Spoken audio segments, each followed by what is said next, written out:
about to hear is true. Only the names have been changed to protect the innocent.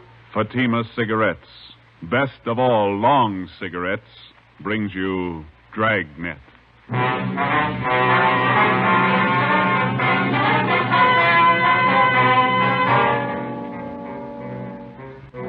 You're a detective sergeant. You're assigned to homicide detail.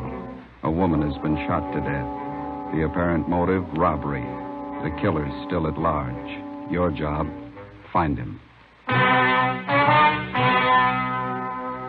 If you want a long cigarette, smoke the best of all long cigarettes. Smoke extra mild Fatima.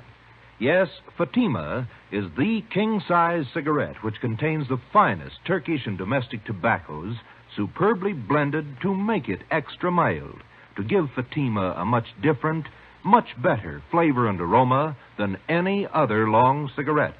That's why Fatima has more than doubled its smokers coast to coast. Enjoy extra mild Fatima yourself. Best of all, long cigarettes. It's wise to smoke extra mild Fatima.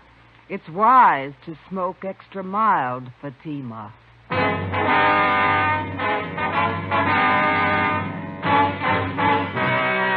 Dragnet, the documented drama of an actual crime.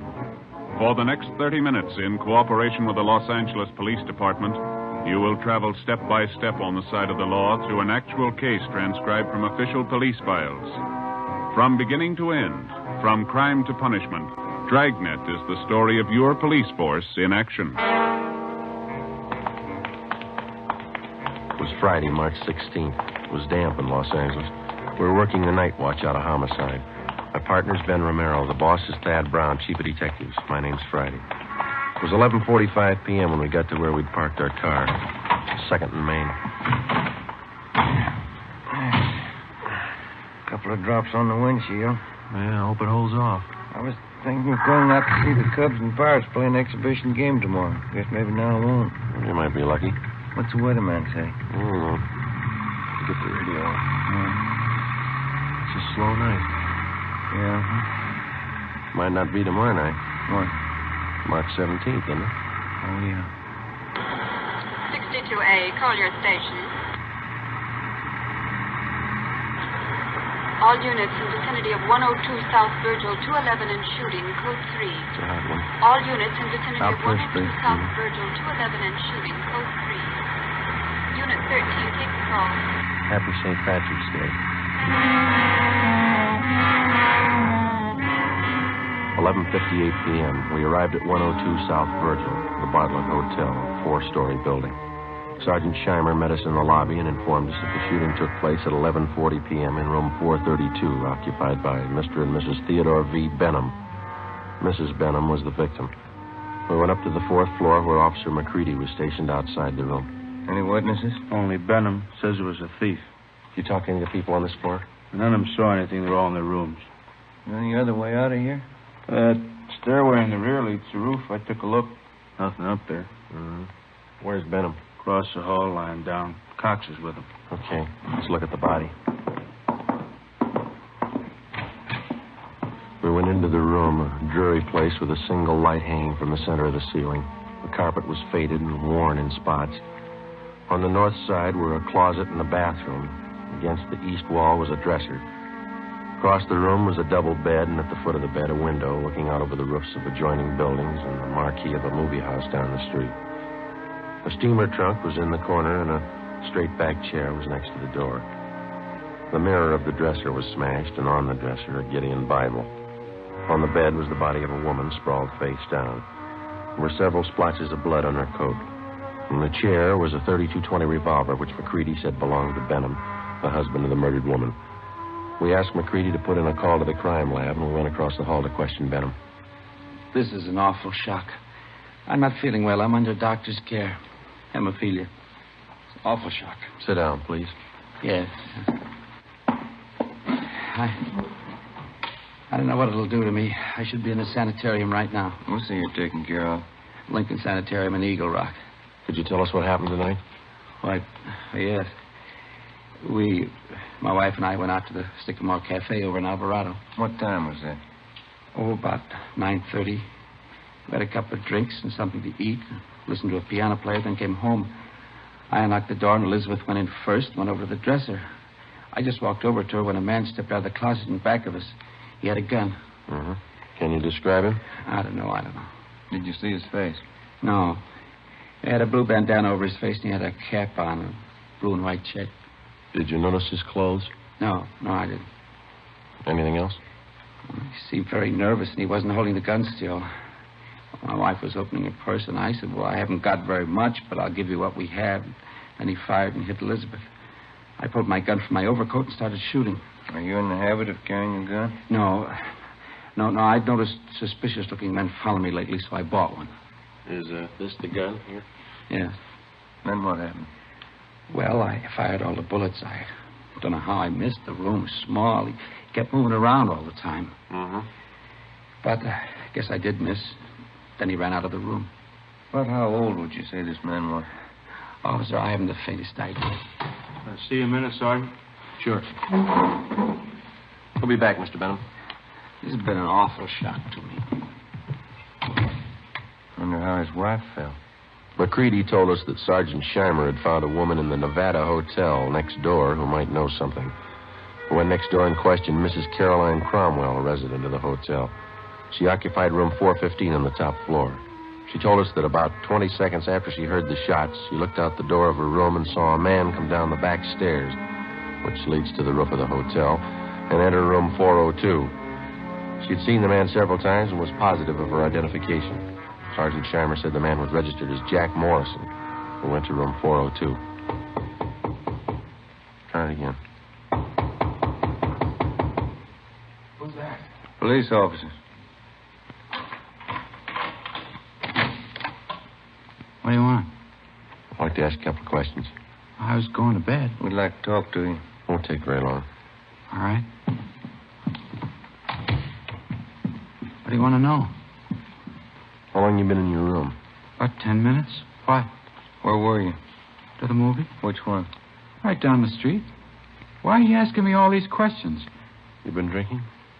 A little. Not much. Mind if we look around a little? I was out all the time. I didn't know nothing about a shooting. And you won't mind if we look around. You won't find nothing here. These all the clothes you've got? Yeah? Is this your coat? Yeah. Yeah. Mm-hmm. You wearing this tonight, were you? No. It's the only coat in the closet. What'd you do with the coat you were wearing? Guess I was wearing that one. Did you spill it? What? The bottle of whiskey? It broke. How? How do I know? You got a hole here in the sleeve. What'd you do with the broken bottle? Threw it away? Where? I don't know. On the street. Joe, I found something. A shirt stuck down between the wall and the bathtub. Looks like blood on it. Is this yours? Where's the shirt you wore tonight? Take off your pajama top. Why? Take it off. All right. But I didn't have nothing to do with that shooting next door. What happened to your arm? Guy shot at me. Who? I don't know. I bought a bottle and had a couple of drinks and went to the movie for a little while. Would you mind moving away from the bed, please? No. Thank you. I came out of the movie because I was getting dizzy, and I went up on the roof here to get some air. While I was standing there, a guy ran across the roof and shot at me. What'd the man look like? I don't know. He came from the roof of the hotel next door and ran into this place. How big was he? It was dark. I couldn't see. What'd you do? Well, after I was sure he was gone, I came down. I was going to have my arm fixed in the morning. Better get your clothes on. Why? Well, you got a pretty bad arm. You better have it fixed up. We'll take you to George Street Receiving Hospital. It's all right. I don't have to go there. Find anything, Ben? No. You got a clean shirt? No.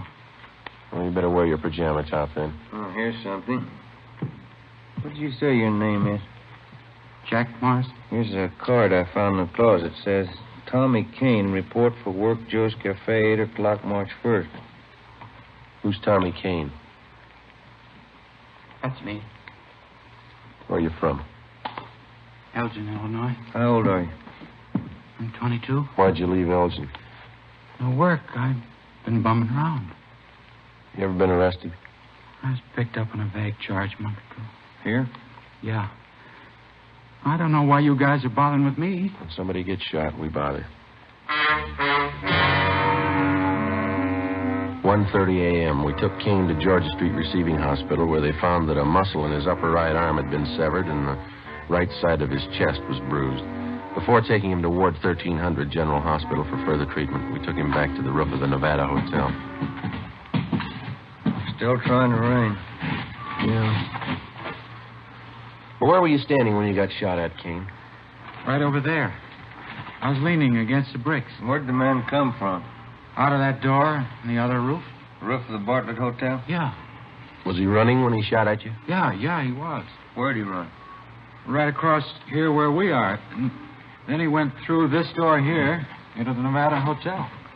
Did you notice anything unusual about him? Well, his face was covered with a handkerchief, and he wore a checkered cap. Thought you said before it was too dark. Oh, I could see that. I mean, you know, I could see that. I couldn't see his face. And you were standing over there by the parapet? Yeah. About here? Yeah, that's it. Mm-hmm. All right, let's get over the roof of the Bartlett. It's a little high. Can I help you over? No. Come on, Ben.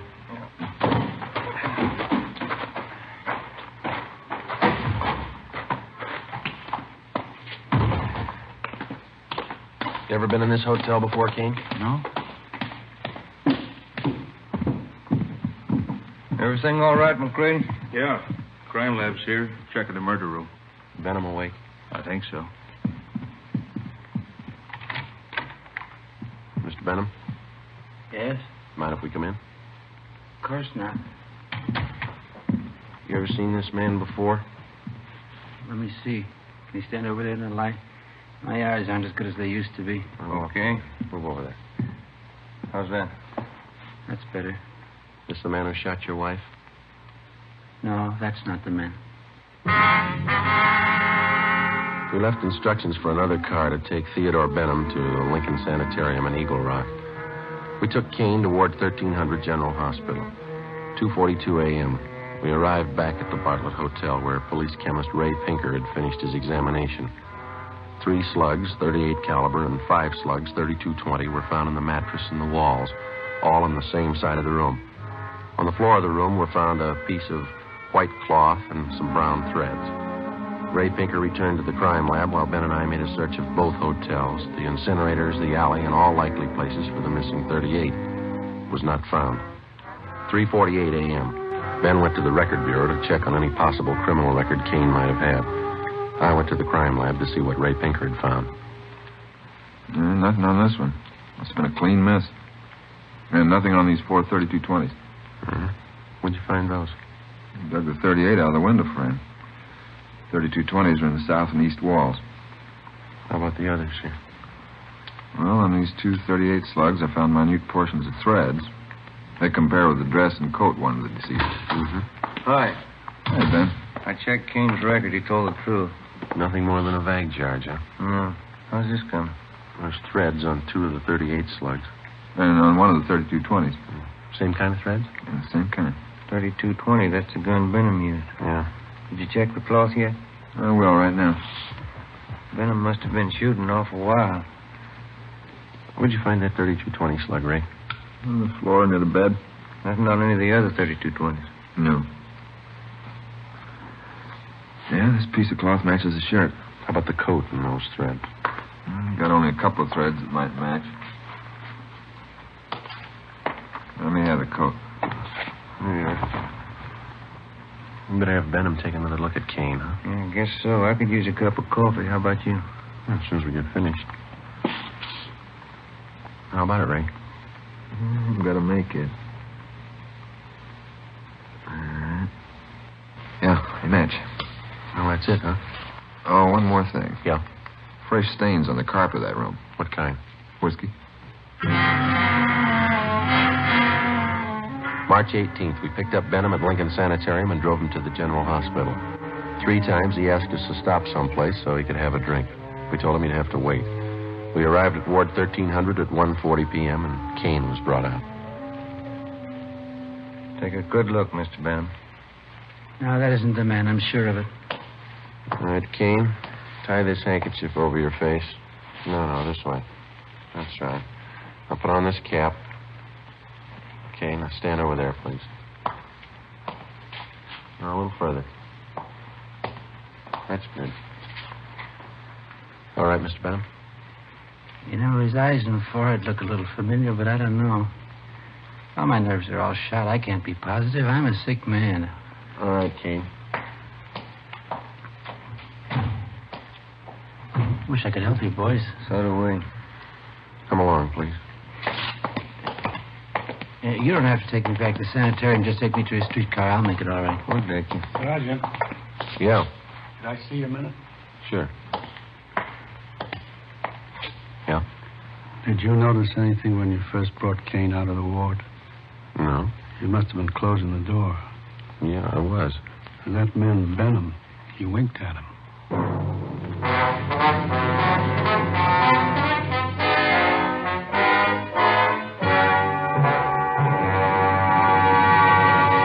You are listening to Dragnet, the case history of a police investigation presented in the public interest by Fatima Cigarettes.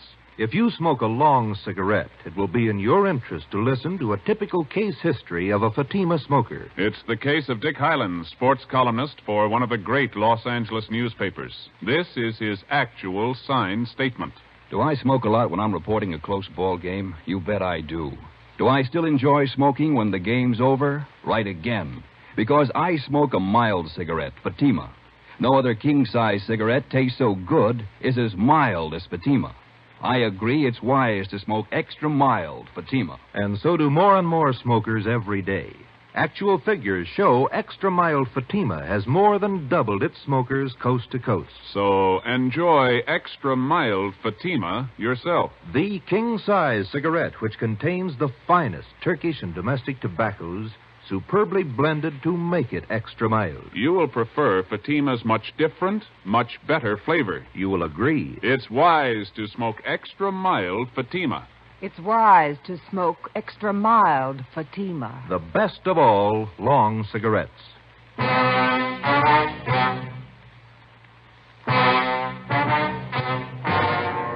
We took Benham back to his sanitarium. On the way, he asked if he could be excused from testifying at the inquest and preliminary hearing. We told him it couldn't be done. 7 p.m. Ben and I returned to the general hospital and took Kane into a small room adjoining the prison ward. After 3 hours of interrogation, he stuck to his story. Cigarette, Kane? Thanks. How's the arm? All right. Hurts a little now. When you guys going home? When we get a straight story. I've been telling you all I know. Yeah, you've been telling us the same story for 2 days, but it doesn't hold water. What do you mean? How do you account for the fact that parts of your clothing were found in that room? I told you before, you must have made a mistake. No, it's no mistake. And Mr. Benham's starting to think he recognizes you. What? Why'd he wink at you? He didn't wink at me. We got somebody here who saw him. And he seems to think whoever did the shooting didn't take the gun with him. When we drove him back to the sanitarium, he asked us if we found it yet. He thinks we will. How long has Benham lived in L.A.? A long time. How long? Why do you want to know how long he's lived here? Is the dead woman really his wife? Well, certainly she's his wife. What? Where's he been since the shooting? In the sanitarium in Eagle Rock. What's the matter with him? Hemophilia. You know what that is? No. You sure that was his wife? Positive. She wasn't a stool pigeon?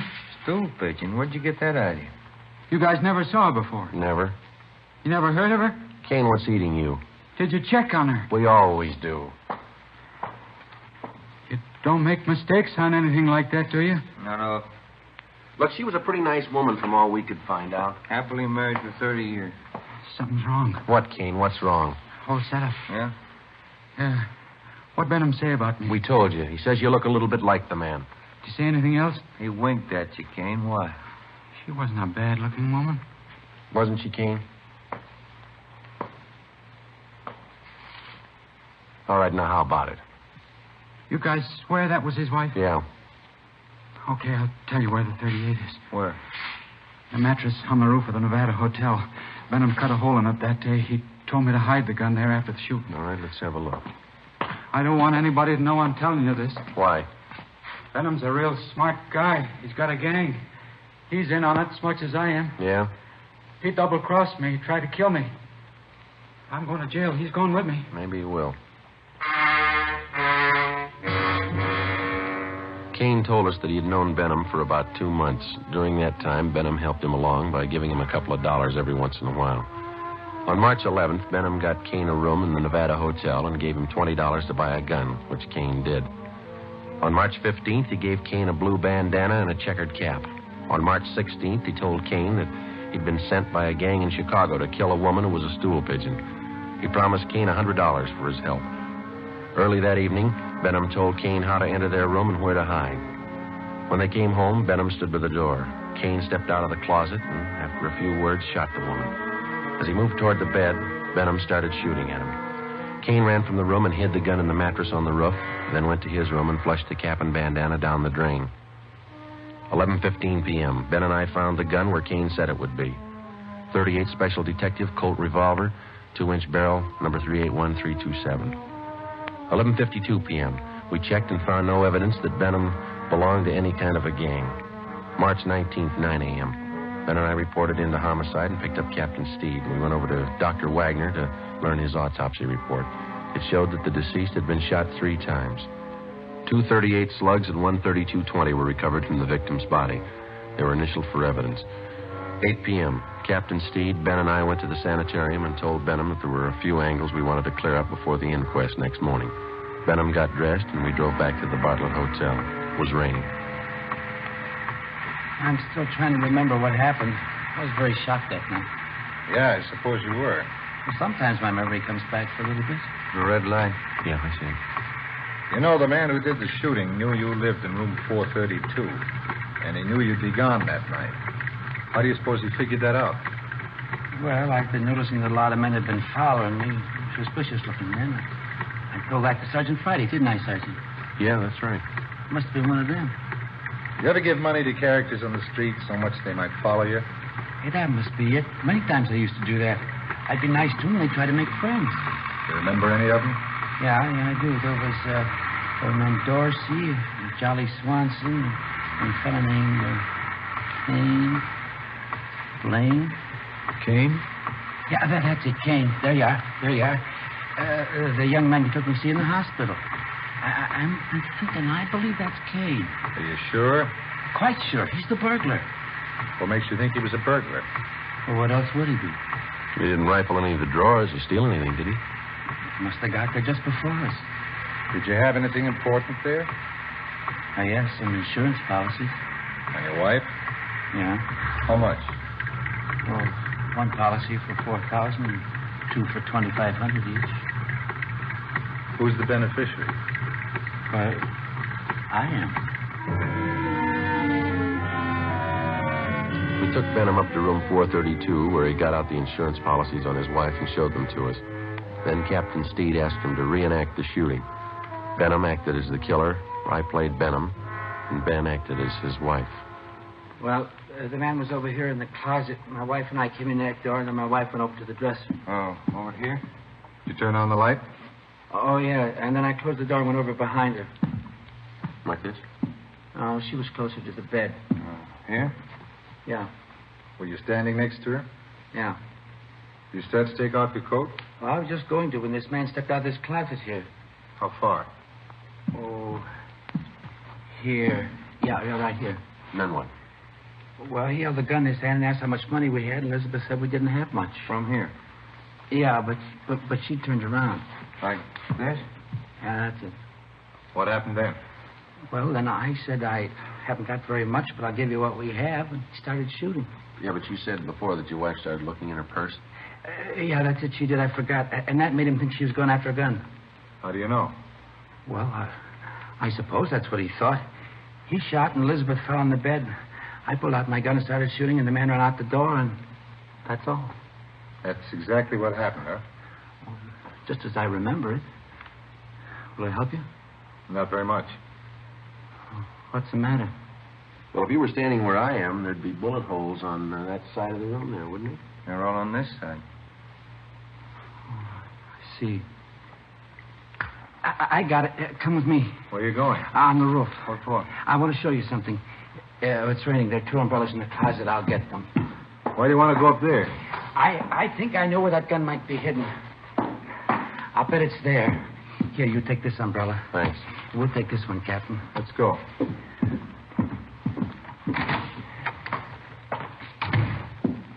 I'll bet it's up there. We'll find it.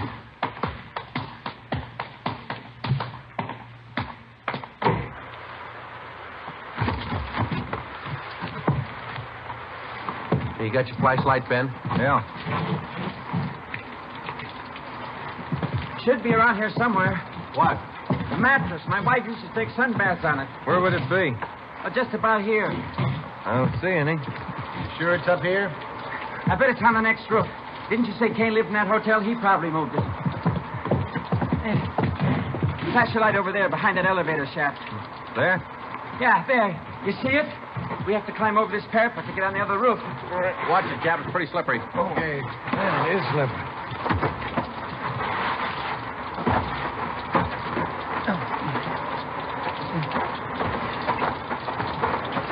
This mattress here? That's it. Take a look, Joe. Right. No, nothing here. Did you look all around there? Did you look in the corners? No. Well, that'd be a good place to hide a gun, don't you think? Here, let me see. Might be a hole cut in one of them. No. Maybe the other corner. No.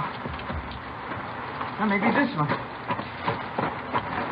Yeah. You see, the mattress has been cut.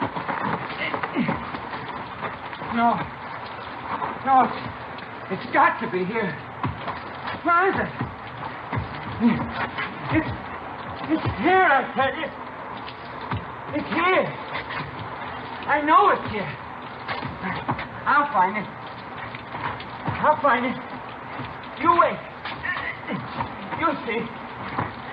I'll get it. I know it's here. I'll find it. You wait, I'll get it. I'll get it. It's getting wet, Joe. We got the 38. Kane told us about it. You ready to talk?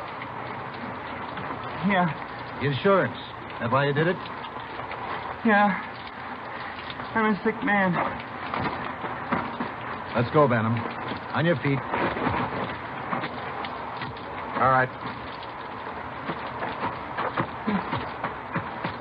They played that ball game the other day. Yeah? Who won? Pirates, 8-7. Sure do like baseball. Must be a real nice business. Yeah. Fans only yell if they never do it. What's that? Kill the umpire.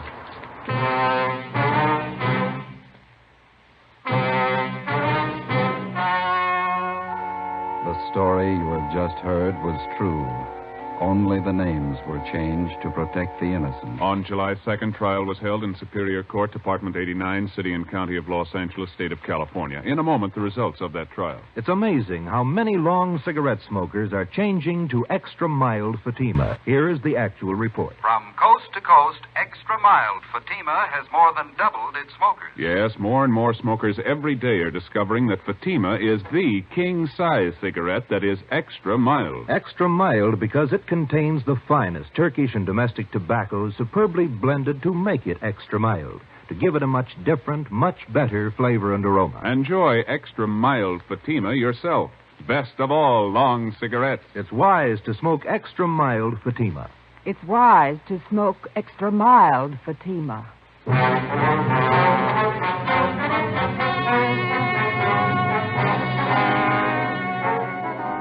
Thomas Kane was convicted of second-degree murder and received a term as prescribed by law. Theodore V. Benham was convicted of first-degree murder and assault with a deadly weapon. He received a life sentence and died in prison 1 year later.